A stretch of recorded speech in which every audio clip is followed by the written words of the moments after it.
Hey everybody, welcome to Campus Comics Cast, coming to you from Carbondale, Illinois, with special guests from the Campus Comics crew. And now, here's your host, the man with the previews in hand, Mike No.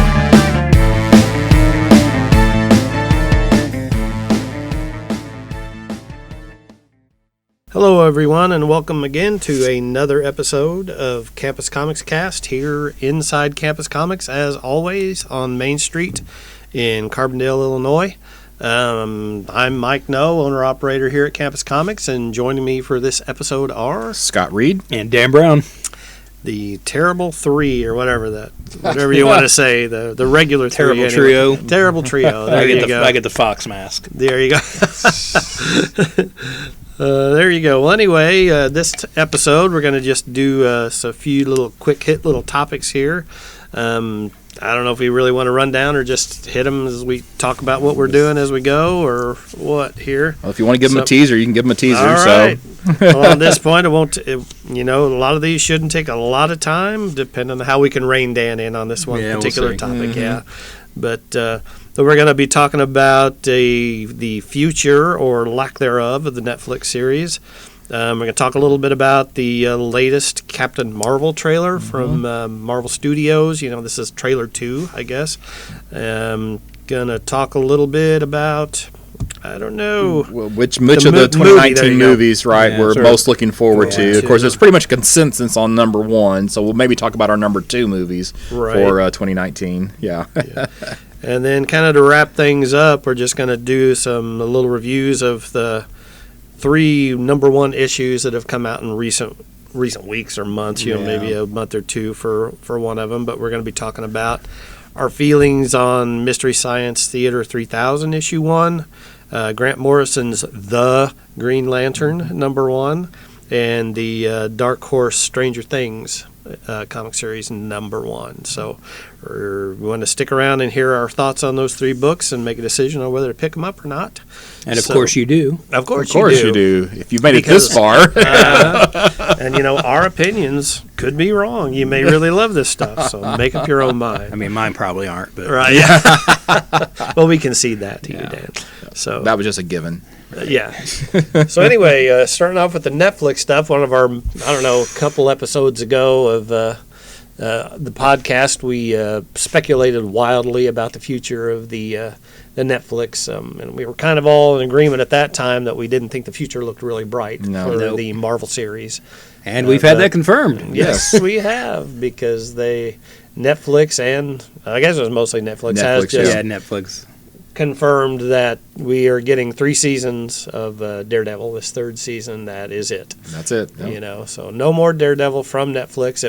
They say it will, or Marvel came along and said it will live on. Yeah, but Netflix said we will have this for many years to come. Yes. So it will be streaming on Netflix. They've got a contract that goes X amount. Mm-hmm. Yeah, and basically what it boils down to, if you know that clearly the best Netflix series is being canceled, then there is really no hope left for Jessica Jones and no hope left for the Punisher. I'm kind of surprised they've made this announcement before those seasons aired, because the writing's on the wall at this point. Everyone's figured out they're wrapping this stuff up.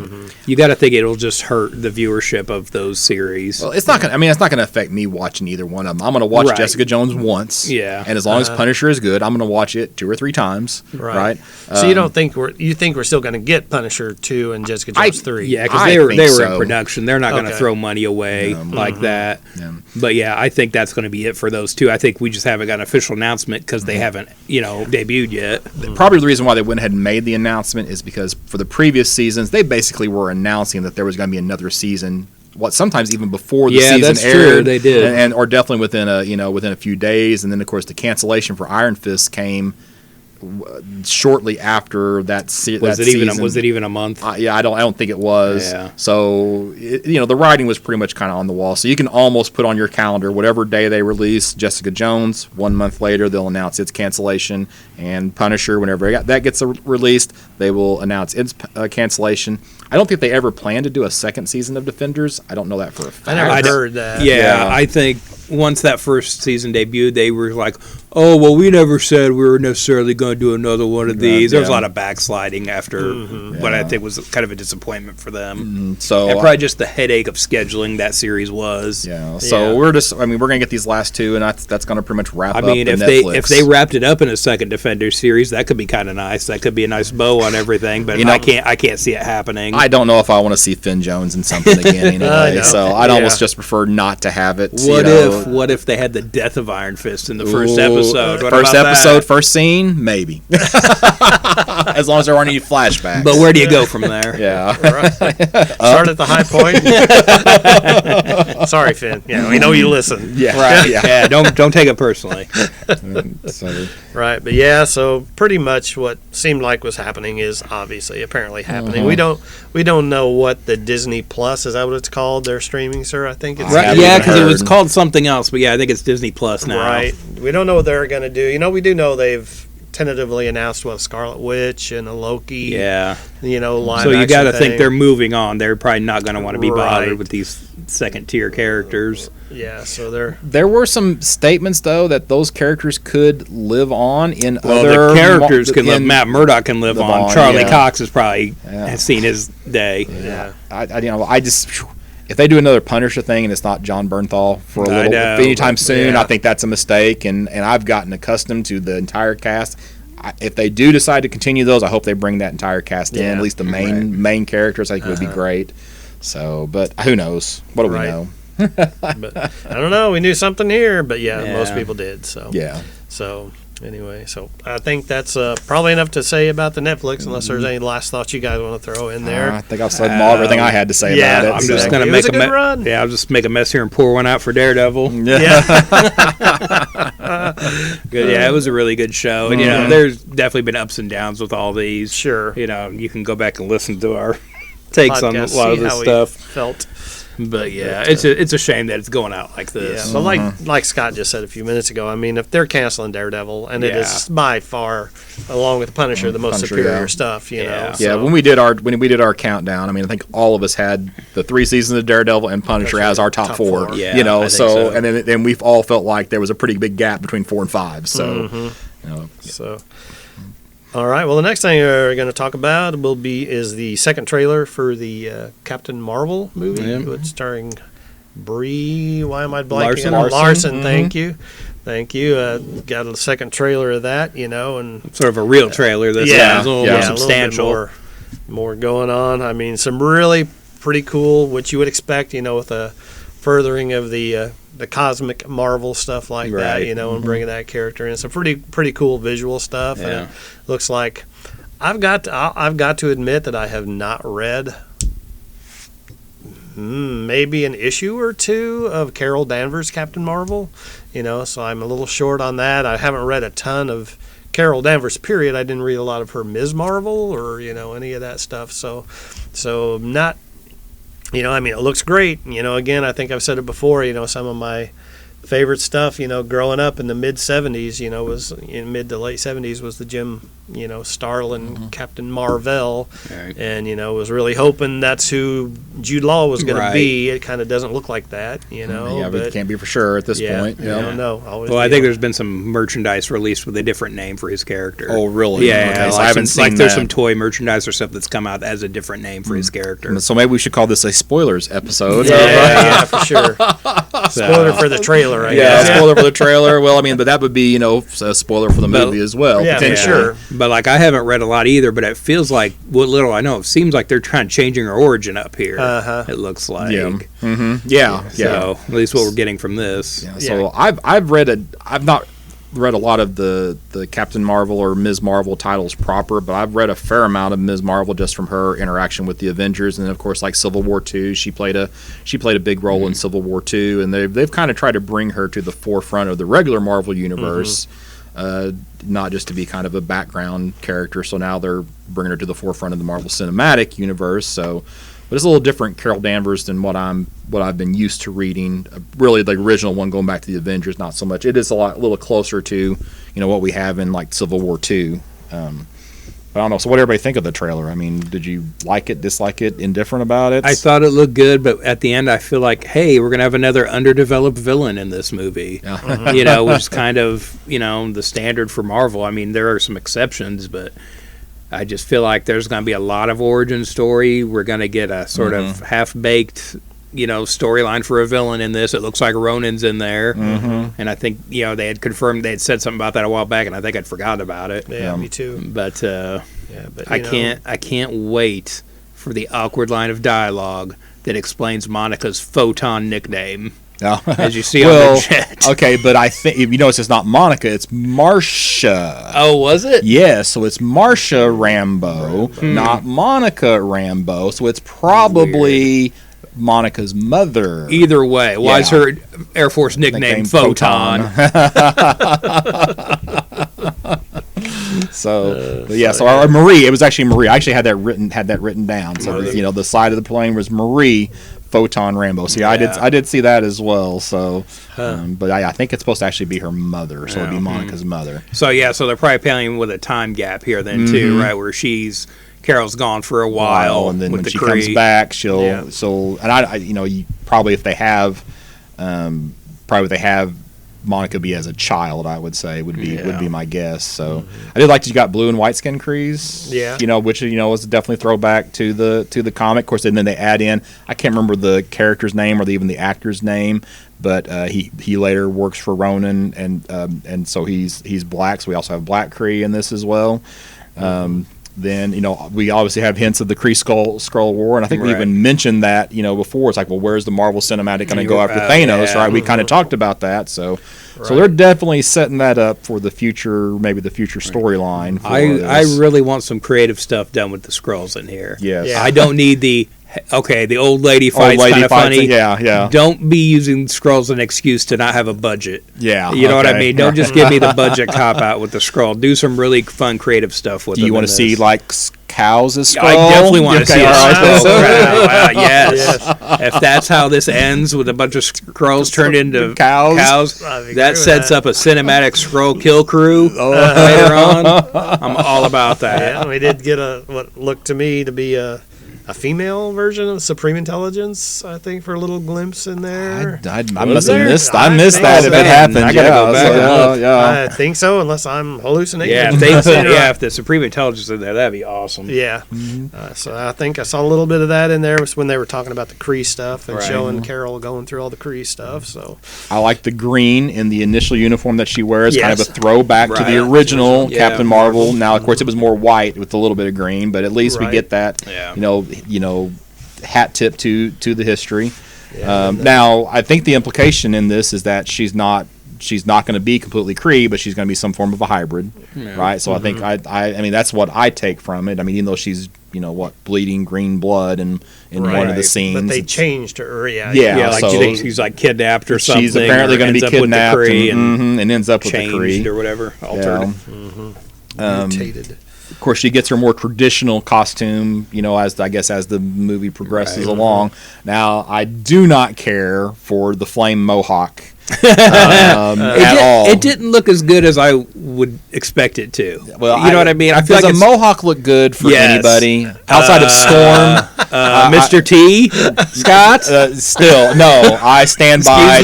I stand by my statement. Oh man, this mohawk look good listener. On anybody. You're hearing the last episode of the Campus Comics Cast. This is gonna fall apart right now. This is a deal breaker. Deal breaker. But, I don't know. I feel like it's too skinny or something. Like it's a real quick shot. I'd have to go back and look at it again, but it did look a little off compared to like how they draw in the books and stuff. I've seen a lot of people talking on, about that's her binary mode. So the throwback, which is why we saw. Do you think they're gonna go into binary in this? I think it will just be like a name thing, or just people are assuming that. But I mean, there's got to be a reason why they're reprinting that her first appearance as binary as one of those True Believer books. So I mean, it kind of makes sense. It kind of makes sense to me. I do like Coulson's back, right? So we get Coulson back in the Marvel Cinematic since apparently Agents of S.H.I.E.L.D. is done. Haven't heard anything about that show, and of course we get Coulson and Fury both in their younger days, and Fury pre-eye patch, right? 2 eyes. Do you think we see how he loses it in this? Well, that's a good question, Mark, because there's one scene where he's got a cold compress up on his eye, but then of course later on he's got like stitches over his eyes, so that may be a joke. You think about they keep teasing it throughout the movie? He's a klutz. Yeah, that could have been him. You're gonna lose an eye. Yeah. Don't run with scissors. You're gonna put your eye out. Put your eye out. Need a BB gun, a Red Ryder. Oh my gosh. That's how they do it. Christmas Story is playing at any point during this movie now. Oh my gosh.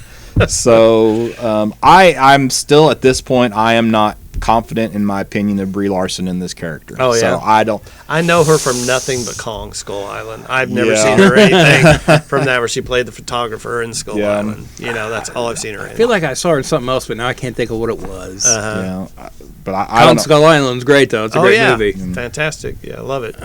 Now the handful of shots we've seen of Jude Law. Of course, we don't know. He probably isn't Captain Marvel at this point. I still wish he was, though. Yeah, me too. I could totally see him as that character, and I almost, I hope that he actually is, but I don't want to villainize him, though. No. If he's Marvel, I don't want to villainize him. No, that would be... Yeah. So there's really nothing in anything that we've seen so far that says one way or the other is, good guy or bad guy. So right. I don't think there's not like one shot of Billy Batson in this trailer either, is there? Like, what's that about? I don't know. I don't know either. So it seems really weird. Yeah. So I guess one of the big questions is: are you more looking forward to this movie now, or less looking forward to this movie now after seeing the trailer? I don't think it's really changed how I feel. I was kind of excited about it, and it really hasn't amped me up or knocked me down. Either one, I feel about the same. Yeah, probably a little more just because I'd forgot Ronan was in there. Yeah. So I want to see more of him. Mm-hmm. I'm glad, we're going to get the Kree, we're going to get the Skrull, so I think I'm probably a little bit more jazzed up for this. Skrulls. Yeah, so instead of, the knockoff that we got in Avengers, which, so I think I'm probably a little bit more looking forward to it, but man, I hope I am totally wrong, and I hope that she just nails this role. Right. But I'm still a little concerned about the lead in this one. So yeah, I mean, I feel pretty confident what Marvel's been able to pull off with these movies so far. I can't see them dropping the ball on this. Their first big female-led film, especially after Wonder Woman. You know what I mean? They've already set the bar with that. It's funny though that we're talking about that, and DC for once has set the bar instead of Marvel having set the bar. Yeah. So, and the Skrulls look like Skrulls. Yeah, that's kind of a big thing. We didn't Kree look like Kree. Yeah, we didn't get some weird movie version. Chitauri. Yeah. Well, they were from Guardians of the Galaxy, so they were there. But man, it would have just been so much better with Skrulls. Of course, you didn't get a whole lot of attention on them, so it might be better this way that they can actually focus some attention on the characters, instead of just being cannon fodder, basically. Do we get an after credits with Super Skrull? Super Skrull with the FF powers. That would be cool. That's how we're introducing that power set. Is just a super, because that was really the only bugaboo where they can use Skrulls, but they couldn't use Super Skrull. That was what was tied up with the FF thing, right? I just thought the Skrulls in general. I think the Skrulls in general were really. Yeah, because I think there was some Avengers merchandise early on that said Skrulls on it, and it changed. There were like at WizKids with HeroClix, they produced these gravity feed boxes, and for that movie, they produced an Avengers box, and the villains in the Avengers box were all Skrulls. Okay. So I guess at some point, and then Chitauri were the ultimate version of Skrulls there in those books. So I think that's the loophole they used for that. But they were just really more mechanical looking to me anyway. Yeah, so, even going back now and watching that movie, I don't think you ever get a clear shot of any of them. No, it's always so quick of those actions. And I think that's the point. They're just supposed to be just this swarm, But it also felt like we maybe didn't get these effects done in time because we had to switch them from Skrulls to the last minute. So don't look too close with these. I guess it's better that we didn't get the Skrulls because now they can be a little bit pay a little bit more attention to them. So. But the idea of a secret invasion storyline, that's can you do that after the Hydra stuff though? Do you do that again? Yeah, you can tweak it a little bit. So we're kind of getting it a little bit because there's Skrulls among us in this trailer, right? So we're kind of getting it, getting it a little bit now. Do you think they'll say anybody in the cinematic universe already is a Skrull? Who do you pick for that? Robert Downey Jr., Chris Evans, Chris Hemsworth. They could all have been Skrulls. If they're all Skrulls, they're the least effective invasion force ever. But they can explain. They can explain how we can change characters. Right, The yeah. real ones come back Yeah, or right. whatever. So I don't know. That's that. Yeah, no, that's not going to happen. But, Right. Right. Well, that could explain some of the deaths we saw in Infinity War too. Oh, those were the Skrulls. No, man. well, we know all those Okay. are just going to get snapped Oh, yeah, back. yeah, yeah. So that's, If that happens, someone will have to catch me because I'll have an aneurysm in the theater. this final credit scenes is she wakes up from a dream and finds Steve Rogers in the shower or something. Right. Going back to Dallas. It's all on a little kid's snow globe. Oh my god. All right, so we spent It's all in Franklin Richards snow globe. There you go. There it is. So all right, so there's our take on the Captain Marvel trailer. Again, speculating wildly. So yeah. you know, Best wild speculation here on the Campus Comics exactly. Cast. That's what we do. So that got us So- thinking that we should talk about what movie in 2019 we're actually most excited for. Right. And I think we all already decided that obviously probably the clear winner is Infinity War 2. Right. Yeah. So Yeah. maybe we I mean, there's or- nothing that's gonna. had the same supersede level. that, Yeah. you Or know. whatever that movie's called. Yeah, we yeah. still okay. don't know. Prelude Avengers or the untitled, Untitled Avengers 4. Yeah. Right. So. But with Avengers 4, the Fantastic Four. So the list of movies that I had that are coming out in 2019, I'm trying to do these in chronological order. So we've got Glass coming out January 18th, which that's just a stretch for the superhero genre. We'll- but I'll allow we're going to it. allow it, right? Yes. Yeah, All right. So you got Captain Marvel March 8th. Okay, then you got Shazam April 5th. Then you have in Avengers 4, right? Oh, sorry, no, wait a minute. No, Hellboy April 12th, right? Avengers 4 May 3rd. Dark Phoenix June 7th. Spider-Man Far From Home July 5th. And then New Mutants, if that sees the light of day, August 2nd. And then The Joker, October 4th. Did I miss any? So that should have been 9 of them, right? Shazam, Dark Phoenix, Captain Marvel, Infinity War, New Mutants, Spider-Man, Hellboy, Glass, and Joker. So those are at least the dates that I found. I tried to find a couple of different sources that showed those Confirm dates. those same Yeah, dates. so at And least again, they can always change. They can always I doubt change. Infinity War does, but everything else, you know. Well, they moved the first one up a Yeah, week to coincide with the international release. Right. So And to screw up my plans. yeah. But I think May 3rd is a sweet spot. I think Oh, yeah. I hope they leave it there. I mean, they've but- been doing that for years. until last year. Yeah. Yeah. Right. So To time that with Free Comic Book Day, which is always the Yeah. first Saturday in May. first Saturday in May. Yeah. That'd be a good day so- to have it. So Yeah. which one are you picking as your number two? Or do you have a different number one? So No, I mean, I don't, like I said, I don't think anything's going to have I think that's the most important comic book movie that's coming out, that's going to change maybe how the rest of the thing in the Marvel universe runs. So I don't really think that can. I mean, you may not be looking forward to it, but I don't think we can argue that there's any that's got more importance or weight to it than that. But I don't know. I'm really looking forward to Shazam.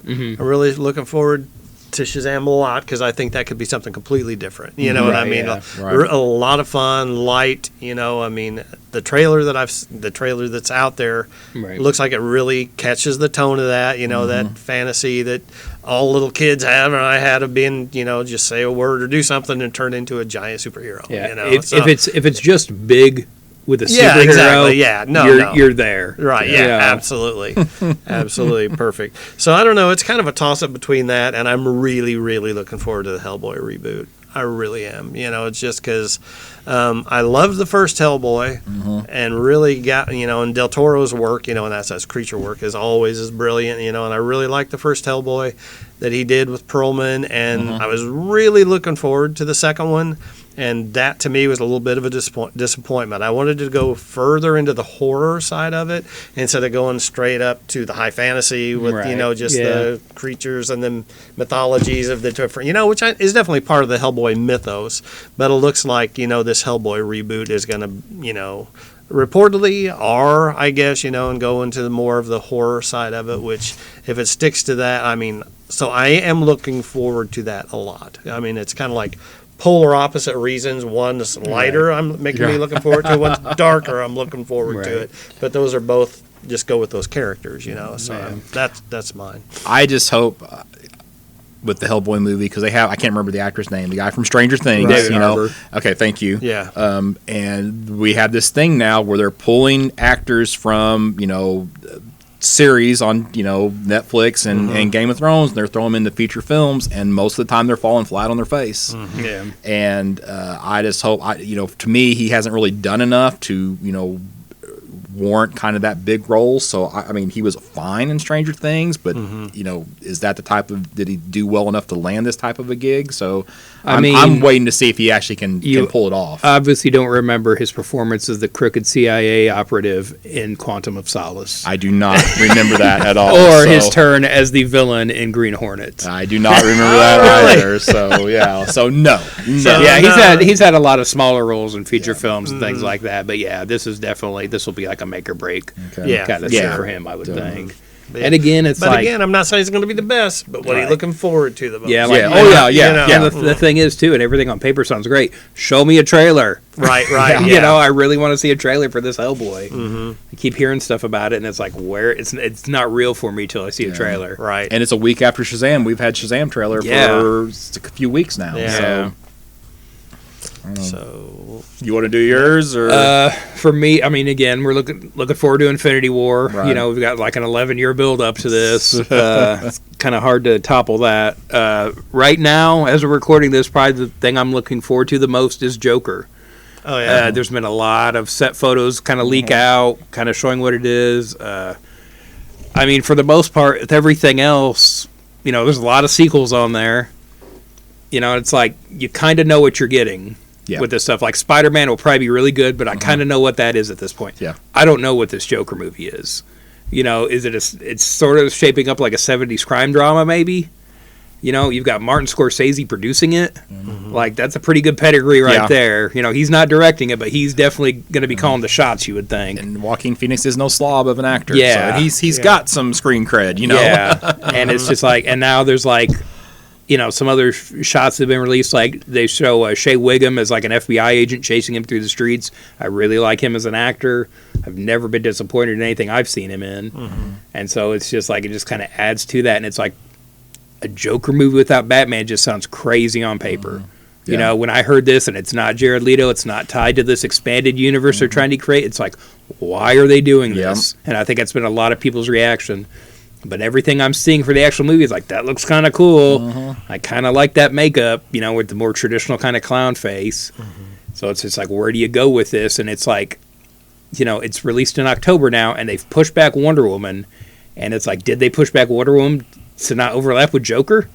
Do they feel that strongly about this movie? Because, on one level, they have to be like, Wonder Woman's going to make money regardless. Yeah. So they've pushed that back to 2020. That's why that's not on our list tonight. But, like, just like, what are we going to get with this film?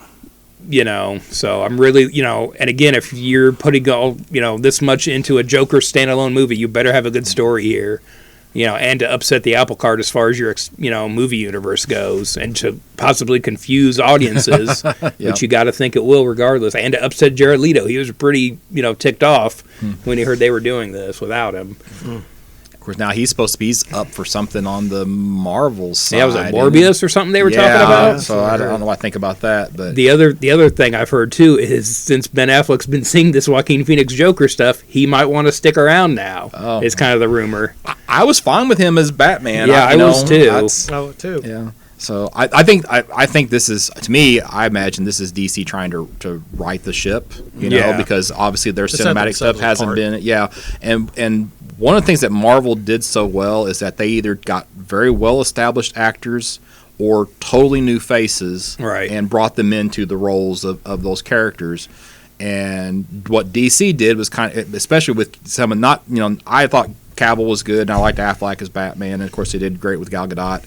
But a lot of the other roles, they were the flavor of the month people, like the Jason Momoa. And it's going back to that. He was, just because he was okay as a non-talking guy on Game of Thrones, doesn't mean that he should be Aquaman. Yeah. And I feel like maybe now they're going, okay, hey, if we're gonna generate some money, and even the movies that they say didn't do too well were $500 million. Yeah, they've never lost money on any of Yeah. this stuff. They just maybe haven't made as much as they wanted to. I think they realize they can spend a little bit more money on the actors and either Yeah. go for get the guy right that Yeah. they want, or get somebody new and not go for the flavor of the month characters or actors. And I think they're actually making a good decision with him Yeah. on as that character. But like as far as writing the ship goes, this is supposed to be a standalone thing. They're saying this isn't tying into like the Yeah. Justice League franchise, and it's just like it seems like such a weird decision. Well, we know that franchise has to restart. I mean, it can't Yeah. continue as it is. So it's almost like maybe that's like, hey, let's just pause, and this is our reset point. Yeah, and I then think depending we'll on move how forward. I think it's we're going to see a big shift depending on how Aquaman does. Yeah, And as we're talking, we're about a week and a half A week from and a half away. our advanced screening we're going to go Yes, to. So yeah, But yeah, it just feels like I feel like when Aquaman debuts and they see how it performs, they'll probably be adjusting a few things. Yeah. And So I'm again, expecting it to be a bust as far as Right. the actual movie itself. It'll probably do whatever $400-500 million. But I can't imagine an Aquaman movie making $1 billion. Yeah. I mean, I hope it does. I hope it's a great movie. Mm-hmm. I think it'll be good. But yeah, we'll have to see. You've got a big hill to climb with an Aquaman movie, just with the character's perception in popular culture since Super Friends to now. somehow, yeah. It's like 40 years or whatever.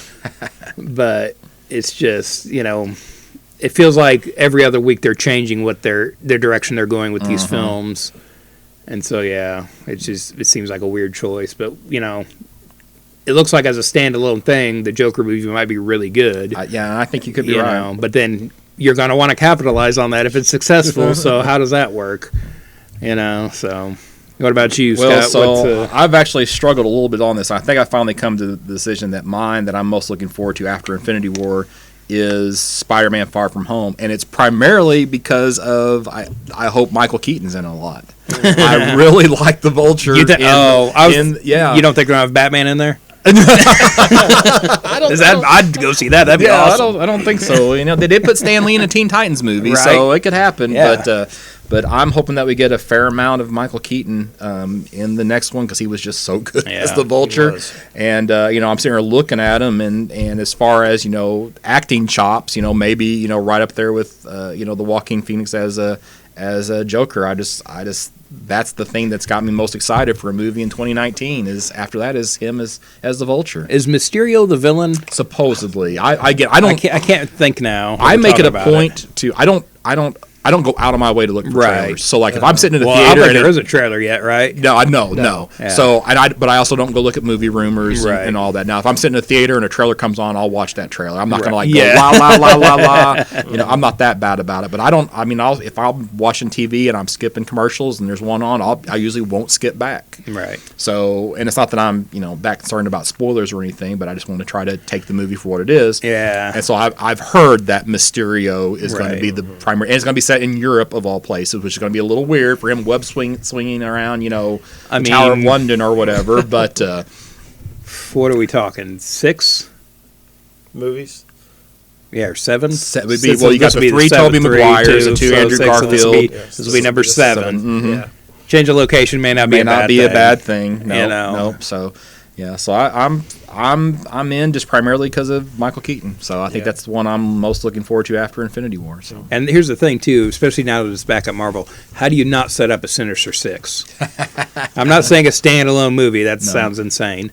But give me a Spider-Man versus the Sinister Six film, Because I feel like we've got Vulture. They were already kind of setting up Scorpion there at the end. If you're going to have Bring Mysterio, Mysterio you're halfway there. Yeah. And they could always be a different Sinister Six. Doesn't have to be the exact. Yeah, exactly. Exact same.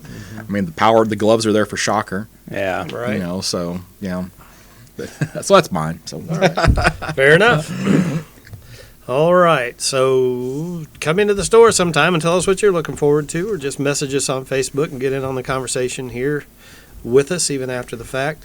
But next we're going to just do some reviews of, like I said, some number one issues that have come out in the last several weeks, but if you haven't read any of them, maybe this will get you interested, or maybe it'll put you off of it. We don't know, but we're going to tell you what we think.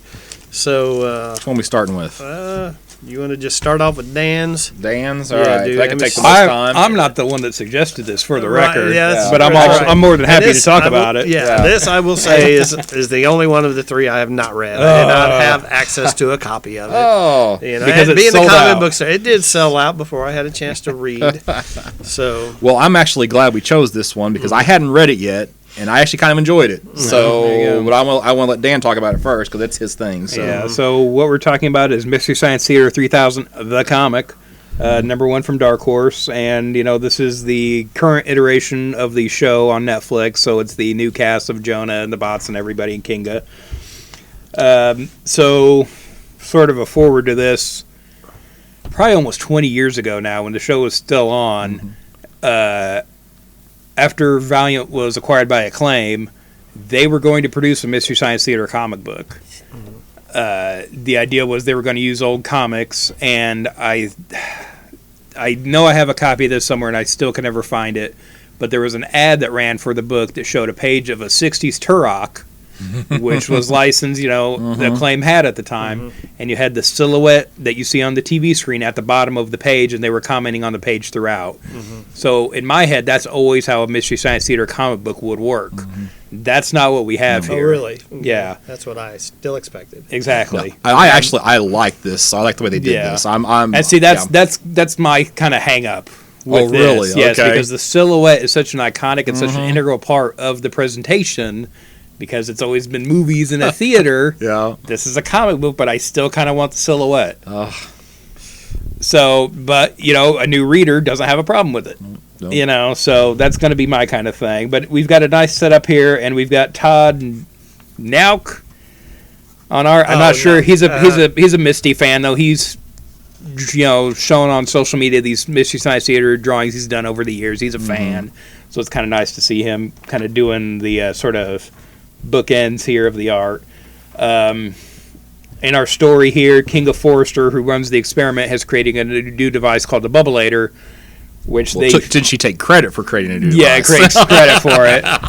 And so what they do is they put TV Son of TV's Frank Max's comic collection in here, and it shoots it allows the residents of the Satellite of Love to go into these old comics.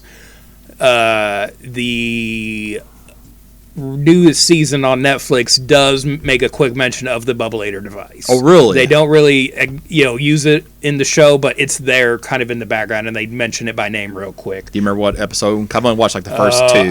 I binged them all. I Okay. binged all 6, All right. so it kind of runs together, especially like the host segments. But yeah, it's in there. Okay. So I'll try I to keep an eye open I thought that for was it. kind of a nice nod to kind of back up the comic there.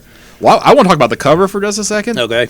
All right, so I'm assuming that what we have on the cover is basically, the prequel of what we're going to get on some of the upcoming issues. Because, so you have the, Teen Reporter cover here, but then you also have a cover for Black Cat. You got a cover for Horrific. So I'm assuming that they will get Bubble-latered into those books. Black Cat is actually the second issue. Okay, so I haven't read anything which past has come out as we're recording this. All right, I haven't read anything past this one. And I know so. Horrific is too. Okay, is it in the second or is it in? I think it is. I think the sort of back up to the second, and I know in the solicitations we've seen in the previews that there will be more issues with Horrific Okay. in there. So we have the regular art until Jonah and the Bots get sucked into the comics, and then we are presented with these old public domain comic books, which is how they're licensing them. They're not, because that was always kind of the conceit with the Mystery Science Theater comic. What comic books are you going to use to riff on? So I like that they even take the time to put a new indices at the bottom of the for there's some the nice comic they riff kind of on the inside. fun throwaway jokes in there. But so what they've done, as opposed to having the silhouette, they are actually drawing the characters into the existing comic book stories. I saw an interview with Joel Hodgson, the creator of Mystery Science Theater, who was commenting on this, and I guess what he was envisioning was the silhouette on every panel. That's probably too much, and that does get repetitive, and I get his point there of what he was commenting on there. I feel like a page is fine, but again, I don't have a say in this, unfortunately. I think it would have been nice if they could have had one splash panel that had it, and then switch over to what they're actually doing here. Now, they are kind of adjusting dialogue as in the show, where they will kind of make sarcastic comments as the characters. But sort of the guide for this is, if you see a little bubble on a word balloon, that's something that they have created for this comic book and is not from the original story. But even when the characters kind of pop into the comic, they are surrounded by bubbles from the bubbleators. So that's kind of a neat thing. We have Mike Manley on this issue, who previously of like Batman and some other, like Darkhawk back in the day. And he does a really good job of kind of creating a similar style as the printed comic book, so to depict the Mystery Science Theater characters, so they kind of flow very well into the story. And so then we've got, Tom Servo is taking the role of teen reporter in this story. So you have, I forgot what his name was, Jack somebody, Jack something, or Johnny Jason or something like that. Teen reporter. So yeah, sort of a fun kind of take on that. It's still sort of an inventive kind of thing. Here in the middle, we have a preview of the Stranger Things comic, which we'll be talking about later in this episode. So this is, based on the new Netflix series. So we have Growler and M. Waverly in here too, in addition to Tom and Crow as the robots and Gypsy. This issue has several writers, and a lot of them are writers from the show too. So there was a lot of credits. A lot of credits. So I do like seeing that the guys that write the show are kind of contributing to this and kind of keeping the jokes consistent and the tone and everything like that. I thought there was a lot of like kind of Easter eggs, like on page 1 you got the MTV flag, like on page 2 Crow's building an Eye of Sauron like mountain out of toothpicks. I like the Hippity Hop or whatever, the Marvel Bunny. He's there on page 3. I guess I don't know if that's technically a public domain character or not, so that was kind of odd to throw in there. I feel like that's comic book cameo we're gonna get away with, sort of thing. Something. I had some other ones written down, but the Reptilicus is silly bumper sticker that was on one. So there's lots of stuff that's added into the background, so you can actually spend a little bit of time, kind of looking at it, and I laughed at several points during this. So it was I thought it was pretty funny, so I enjoyed it. And oh man, I know there's some definite callbacks to the show, to jokes from the show and things, but I can't think of what they are right off now. I should have made a note of that. There's also the thing of the Totino's Pizza Roll product placement. Okay, I've been a Misty since like 1990, since like the first season of this show, and I don't know what is going on with the Totino's thing. It's in the new show too. I follow this stuff on social media. I'm usually pretty up on this stuff, but I don't know what the significance of the Totino's product placement is. Maybe it's just because it would fit well on his head. Who knows? Maybe. Well, I mean, it's not just here. It's like it's on the other issues, and it's on the show. Oh, okay. So I don't know. Maybe they're just a sponsor. I went and saw the live show, and I think there was a reference to it in that too a few weeks ago. But yeah. So, I really like this first issue. It's not what I was expecting from a Mystery Science Theater comic book, but it still holds up. I don't want to be one of those fans who doesn't like something because that's not how I would have done it. Yeah, it's not my Mystery Theater. Yeah, we're getting a Mystery Science Theater comic. This is like the two things I love put together right here. So there's no way I'm not going to like it. And I'm definitely not as hardcore of a MST3K. I had to practice saying that all day long today. MST3K because I usually can't get it out right. And I really enjoyed this too. And I'm planning on picking up the rest of the issues either in trade or something as well. So just because it was I got some good laughs out of it. So it was pretty good. Yeah. As far as rating, what would you give it? I hadn't even really thought about a rating, so I'm, it's got to be at least, if I'm going to continue to buy it, at least I got to think it's at least a very fine minus, or I don't know, maybe probably fine plus would probably be about where I would stick it at. It'd be a little bit closer. Yeah, like what was that, about 6.5, I think. Yeah. So I'd probably go very fine with it just because I do like it, but I am a stickler for the silhouette thing, and I know this is just going to be, as I get older, this is going to be a thing with me probably. I guess I'll be the cranky old MST fan. I know. Where's the silhouette like in my day? But, get off my lawn. I can understand why they didn't put it in here, but it's going to take me a while. It'll take me more than 6 issues to get over that probably, but I really enjoyed the issue, and I hope this miniseries is successful enough that they continue to do these. It's better than Flash cartoons, I'll tell you that right now. But yeah, if you're a Misty fan, definitely pick this book up. Oh, and we didn't even talk about the variant cover, which is by Steve Vance, who has been doing the DVD art for years with the Shout releases. So if you pick those up, you're going to be very familiar with his art. He worked on the Simpsons comics back in the day and stuff like that. So really nice variant covers. All right. Mike, what's your ranking? Oh, I don't know. Oh, goodness. But, all right. Moving right along. Yep. The next book we're going to talk about, you want to do Green Lantern? Either way's fine. Green Lantern Either way's next. fine with me. Green Lantern. Green I can't complain about Mike not reading that because I didn't get to read Green Lantern until he let me use his copy. So, Right. Which was like, 5 minutes before we Yeah. recorded? Yeah, right. fresh on the brain. So Anyway, that we're talking about now is the first issue of the Green Lantern, the new post Rainbow War or Spectrum War, whatever you want to call it, stories that we've gotten out of Green Lantern for a while, and it's written by Grant Morrison. The Grant Morrison. The Grant Grant Morrison. Morrison. And drawn by the Liam Sharp. Interior art on that. Had a really cool variant cover on it, Frank Quietly variant cover, which I really preferred quite a bit over that. But been a while. I will admit I had read Blackest Night. I haven't read any of the stuff that's post Blackest Night. Yeah, all the stuff. Didn't read any of the Red Lantern stuff or the Sinestro stuff, but I did read Blackest Night back, and that's what 10 years now. yeah, right? it's been 10 years. Yeah. Crazy. That's crazy. It's insane. But that, I will say that has been all that's been happening in Green Lantern comics since that Blackest Night has happened, is all the different factions of lanterns. And Yeah, and it gets to be like infighting, and it's like they're so focused on that. What's going on in the rest of the universe? Yeah. And that's why I was psyched about this, because Norris says we're going back to Space Cop. Going to be Space Police Force, all this and all that, which is much needed for this franchise, I think, at this point in the comics. But the execution, I don't know. I had to read it twice to warm up to it at all. Mm-hmm. The first time I was reading it, I was reading the opening scene, with the fight between the Green Lanterns and these space pirates and these arachnosapiens and all this stuff happened, and I'm just like, man, this is just a hot mess. That's just the way it struck me. And I don't know, Dan and I have talked of it a little bit off of here, and it's just like the strongest feeling I have about this is I do not like the art at all, at all.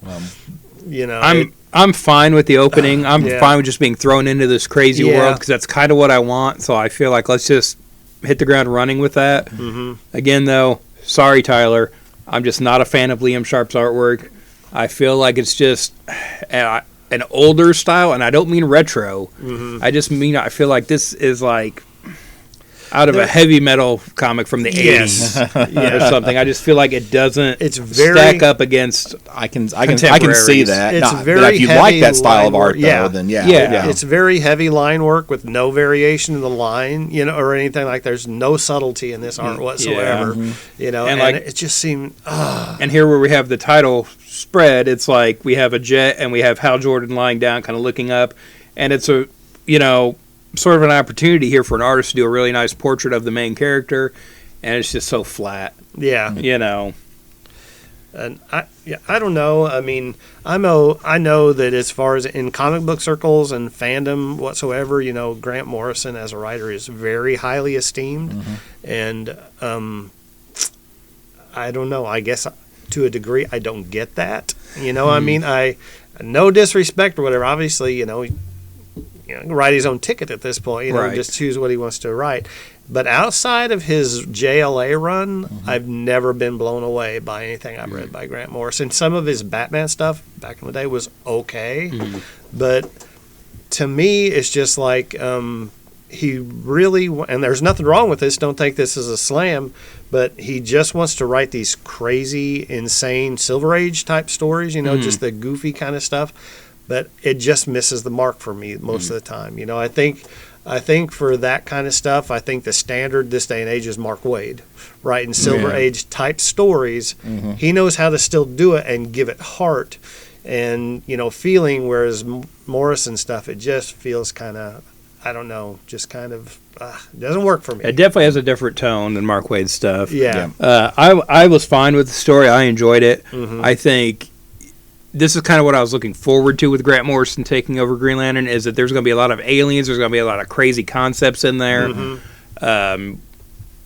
It may not have as much heart because I feel like it is supposed to be kind of alien. Right, yeah. You okay. know, so I think there is that. Again, Grant Morrison's not for everybody, especially lately. Uh-huh. He goes off the deep end with a lot of stuff with his writing. And, Mm-hmm. even with this Batman stuff, there was some good stuff in there. There was some stuff I really had to reread. Yeah. And kind of like, okay, what's going on here? And Yeah. I've been reading Batman for 20 years at that point, you know?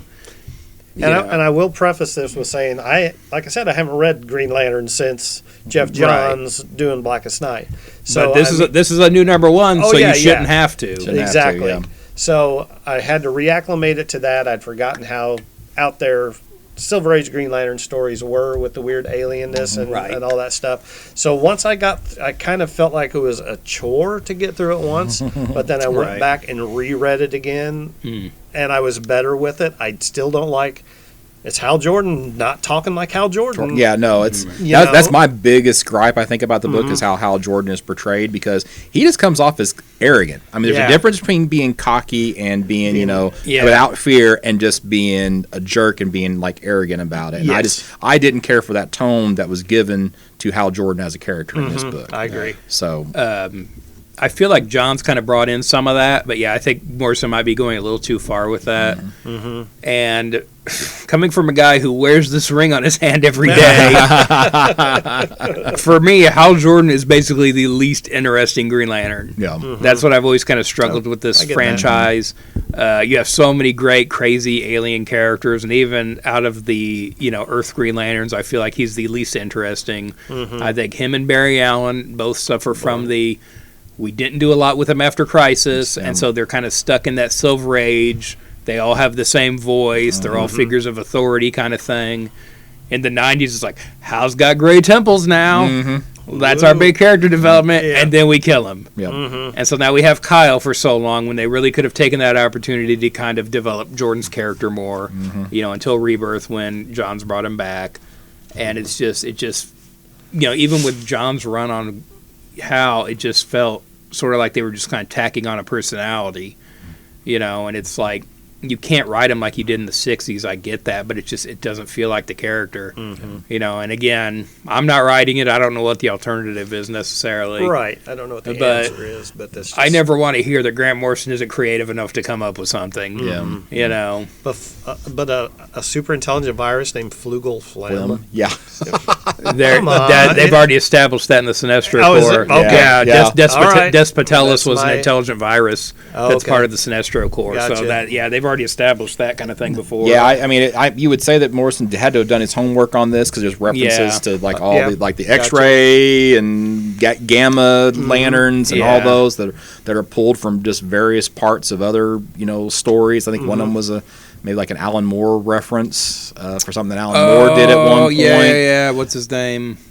I don't know. Rotlap Fan or something. But in there? anyway, there's a lot of stuff there, and he clearly did his homework. But man, I just don't care for the voice, and I just thought there were too many aliens in just the first issue. Right. It's like, give me a few, but Yeah. slow up the rev up just a little bit. I feel like part of that is it's the first issue. We want to get back Right. to this. Hopefully Yeah. they'll tone that Let's hit the down a ground little running bit. and back up, take a breather. But and to move me, the it's story like forward. that means we're going to be talking about these characters at least for the first story arc. And that's a lot of aliens to deal with for a story arc. And then plus, it's supposed to be the Green Lantern, and you don't even see Hal Jordan until page, I don't know, it feels like a dozen pages into the story before he even shows up. I don't think it's quite that many pages, but it's a little bit in. So Yeah. But anyway, no, I thought to me the most interesting thing was when they showed the Book of Cord, though. Yeah. Yeah, so I don't know, when are you guys going to go into it, or? I mean, feel free. Well, okay, so go to that page because I can't. It's towards so right there. Yeah, so look at what's on the cover of the Book of Cord. Right, You have yeah. Dr. Manhattan's little symbol on the book, and they say they can't trust the book right now. So there's a tie-in to what's with Doomsday Clock and what's Yeah. happening with the regular universe. So that's also, I guess, I always consider Grant Morrison to be somebody who has a pretty big ego. I don't know if that's true or not. I mean, I've seen an interview with him, and he comes across a little arrogant, so maybe that's where he's taken he'll put himself in books like he did in Invisibles and stuff like that. So, but at least here he's saying, okay, I'm going to play along with everything else that's going on with DC right now, and I'm going to throw in that, that reference to somebody else's story, right here. I can't believe that's not part of the plan, though. There's no way you're just going to throw that in and it's not cleared by the higher ups. Yeah. Especially with Jeff Johns being so high up in the company and everything to begin with.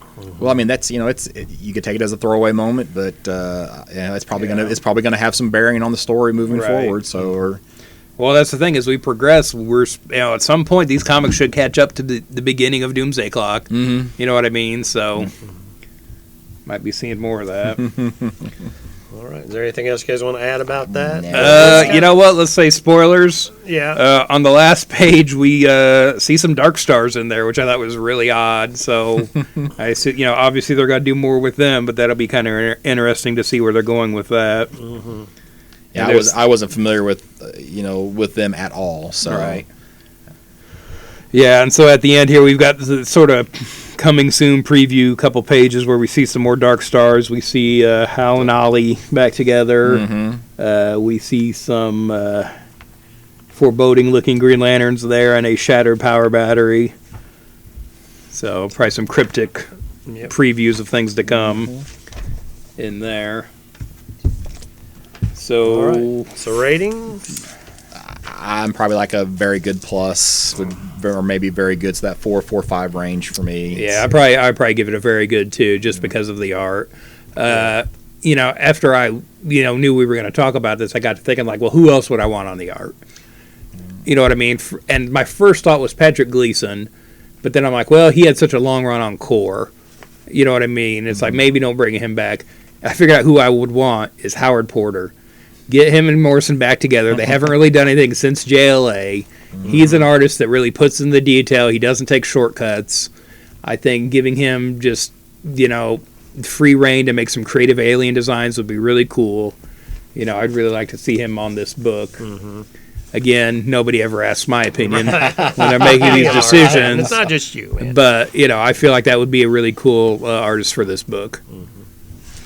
All right, I'd probably go with VG minus on it. It's a little below average for me. I mean, I went ahead and grabbed number 2 off the shelf here. just before we sold out of it here. Right. I'll give it a second issue of thought, and maybe it'll change my mind. I hate to judge everything on just one issue. Right. Just see where the story changes. And you're right. There's a lot of gear shifting to do. It's just like right up front, they're going to say there's going to be crazy outer space stuff. Right. So, okay. And that's the part that was a slog through me. And then I got bogged down. I didn't like Hal's voice, all of that. But, hey, at $4.99 for an issue, and that's just a regular link story, they almost are obligated, if they want to keep you around, they should be able to pull you in one issue. For sure. Right. And if you're not just in after a single issue, at that price point, I don't know. Was the second issue? Did it come down in price? Or I think it still, did. Okay, I think it did. But come down. Yeah, to $3.99. Yeah. Well, I mean, hey, that's it's still a buck cheaper, but you really need to get them caught right. Yeah, then. and just with the amount of content out there anymore too, it's like there's plenty of stuff to choose from. Yeah. So and even having said that, like I'm going to keep buying this book. I definitely want to see where they're going with this. In the world we live in, where artists stay on a book for 6 issues, who knows how long Sharp's actually on here for? We'll see. I imagine we'll at least get fill-in issues, if nothing else. So. Right. Okay, so that's our feelings on the Green Lantern. I'm realizing we probably should have saved MST3K for last, because it was probably our most positive. Right, yeah. At least it's going to be for me the most positive one. Right. So maybe. Well, we'll try not to be too much of a bummer and end on a downer. Yeah. But anyway, with that said, next book we're going to talk about is Dark Horse's, not necessarily adaptation of Stranger Things, no. but their embellishment, their kind of add to story to, and this is season 1 of the massively popular Netflix series Stranger Things. And I think everybody here at this table doing the podcast enjoys Stranger Things. Season Oh, yeah. 1, very, very much. So I got to say, and I think even on previous podcasts where this book was being solicited, we talked about it in previews. I talked about looking forward to this because the take on this book for the Stranger Things comic is what was happening to Will while he was in the Upside Down. Yeah. And that was a story you want to hear. And it's such a good idea because it's Yes. not a prequel comic before Right. everything cool happens. Or it's not like in between seasons, and so they can't really say what it's leading into or something weird like that. It is just sort of a, hey, we didn't see this part of the story kind of thing, and it ties into the show. Right. And the writer, Jody Hauser. yeah. Yeah. And, but the concept and execution are quite often two very different things. And I think the concept is great, but I can't feign enthusiasm for the execution on this book. Pretty disappointed. I read 2 issues of this. I did read the first 2. That's all that's come out at this point. And it's a 4-issue series, so halfway 4-issue through. series. We're halfway through. So this is a story you want to hear, but I can't think of not to be super critical, but I can't think of a less creative or more just checking off the boxes execution. Yeah. You know what I mean? That it's just like, oh, this is where this was happening. Oh, this is where this was happening. And it's just so rote, you know what I Right. mean? By rote and just like by the numbers, check off the boxes, make sure you can recognize where you're at in the story, but it really doesn't add anything to it. No. And I'd agree with that 100%. It's like the artwork is adequate. You can tell who the characters are. Yes. Who is it? Stefano Martino, inks by Keith Champagne. So you can recognize Will Sure. and you can recognize all the characters, and that's fine. Even the monsters, the creatures look good, but like the But I there's think they were so over concerned with likeness. You know what I mean? It's just like they wanted to make the likenesses. Which Hopefully they weren't, because I don't feel like the likenesses are that That strong. great? I Yeah, feel I mean, like you I can- feel like you've got easily identifiable characters. Yes. Right. Yeah, Yeah. you know Okay, who I see. all the Yeah. boys Boys are. are, yeah. I don't think it looks as close to the actors as it could. So that's why I said Right, it's adequate. My problem is that the storytelling is just like you're saying, it's just fill in the blanks, and there's too much. I don't know. Too many thought balloons, and it's like I heard a lot of people talking. There's not enough thought balloons in comics anymore. Well, this is the reason why, because there's way too many. So I feel like Will doesn't have anyone to talk to, though. Yeah. So otherwise you just have him talking to himself. But I think you're still going to need that narrative in there. But here's a good example of this. So we get this scene. I'm in the middle of the book. I'm at the centerfold, right? So we have this scene where Will has a flashlight, and they have the click, click, click sound effect. Obviously, the flashlight is not working. It is clear from the artwork that the flashlight is not working. And then the next panel, the flashlight doesn't work either. It's like, really? Did you have to tell me that I'm not bright enough to figure that out? That's kind of almost standard writing anymore, though. Like with the decompressed storytelling, we get that stuff. I mean, it's not good writing, but right. I mean, yeah, I remember I read that. I'm like, that's a little goofy. Yeah. Yeah. But what I feel like is the bigger issue is where Will goes back to his house, doesn't realize it's not his house, and takes a nap, like falls asleep. Yeah. Like, you can't see all this crap on the walls the artist has drawn? Is this what your house looks like? Yeah. Even if the power's out, why are there these Why are crazy you slime green green slime things things? on Yeah. your walls? And see, and I think that just the issue of the artwork, it's just like it's just drawn so. Yeah. For me, the artwork's subpar. Yeah. Oh, yeah. I said it's Absolutely. adequate. For as high profile as a book as this Yes. should have been, they really cheaped it out on the artist. Yeah, and I really think it would have, with this story in that setting, I think it would have established more of the mood that we're looking for, say a Jock or the artist Jock. Right. Yeah. Or did somebody had a jock in there? Looking for an athlete to do all this? I don't understand. I went and pulled while Scott and Dan were talking. I went and pulled an issue of Outcast by Kirkman, because that's another artist, that Paul Azaceta that does, Oh, yeah. Outcast for Image. That kind of more stylized, darker, murkier, less distinguishable Right. art, like what we saw from Jock in Witches, Right. the original Scott Snyder Trade of Witches, I think would have served that story better. Right. Than the Hey, here's- clearly drawn and defined, Right. everything. And it just looks like, I don't know. I think there should be more mystery and kind of scarier. There should be more spookier. tone and atmosphere to it than there Absolutely. is. And there's Yeah. like some inconsistent, like they have like this. I don't know when they're playing D&D, right? So they have this different art style when they're Yeah, talking it's about the end, but that's not even consistent. Like the first Right. panel, it's like all orangish and thing, and then everything else, it Looks the like it's art hand-drawn and by blue. a It's kid. hand drawn, Uh-huh. and it's like why isn't this panel like Right. the rest of them? So Yeah. it's just 'Cause, not yeah, consistent.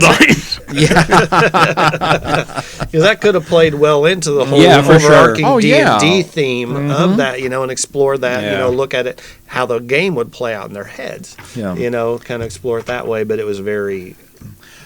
And I guess the other thing, and my ultimate thing on why I didn't really care for this is Mm-hmm. that there is nothing that from just watching a TV series, I didn't feel like I gained anything. I didn't gain Right, any inside knowledge. It's like you would just assume that this was what was going on. Yes. He was lost. He couldn't find anybody. Right. That's I feel- just what happened. As far you as know? I'm okay with the story. I feel like, as far as modern comic books go, this is a typical first issue, especially if it's tying into something. I feel like there better be more in the second issue than what we've been presented with here. It didn't really pick up, not to me. Maybe you guys feel But better. I yeah, read that second for, issue. for wasn't the me, same thing. the artwork kills this. I feel like, Stranger Things has a big following outside of comics, of course. I feel like this is a really missed opportunity to kind of do a high-profile book that maybe people off the street, will would come in and say. get. Yeah, I'll check that out. Especially now with the postponement of the Yeah, third exactly. season. This is the I only want some Stranger Things. This is the only Stranger Things you're going to get. that and your Funko Pops. Yeah, exactly. Plenty of them. But like, it just seems like such a missed opportunity. It feels like spend the money, get a better artist for this mini series. Well, and get a better writer. I Yeah, hate to say no. it. I mean, this I wasn't impressed with the writing Yeah. either. So And again, well, the thing is though too, it's a licensed book. Who knows what they're allowed to do? right. You've got to get everything probably triple, quadruple cleared Cleared. on Netflix's end. And, probably the Duffer Brothers have a say in all this too.